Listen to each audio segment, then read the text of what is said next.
দিনব্যাপী গণসংযোগ করেছি। প্রায় 18টি স্পটে আমাদের যাত্রা হয়েছে, আমরা গিয়ে পৌঁছেছি। সর্বশেষ আমরা এখন অবস্থান করছি সোনাসার স্ট্যান্ডে। আমরা যেখানে গিয়েছি আপনার জনতা আমাদেরকে অত্যন্ত আদর স্নেহ ভালোবাসা দিয়ে আপ্লুত করেছেন। আমরা জকিগঞ্জবাসীর খেদমতে আবেদন করব, ইনশাআল্লাহ আগামী 5 তারিখের নির্বাচন একটি উৎসবমুখর পরিবেশে অনুষ্ঠিত হবে। নির্বাচন ভালো নির্বাচন হবে আমরা আশা করি। যদি নির্বাচন সুষ্ঠু ফেয়ার হয় তাহলে আমাদের বিজয়, ওলামা জনতার বিজয়কে কেউ ছিনিয়ে নিতে পারবেন না ইনশাআল্লাহ।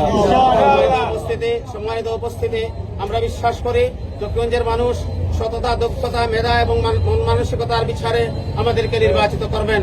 আমরা সবাইকে ধন্যবাদ জানাই, শুকরিয়া জানাই। জকিগঞ্জের মানুষের আগামী দিন আরো আলোকিত হোক, আরো উজ্জ্বল হোক। আমরা জকিগঞ্জের মানুষের কাজের জন্য আমাদের জীবন দিতে প্রস্তুত থাকব।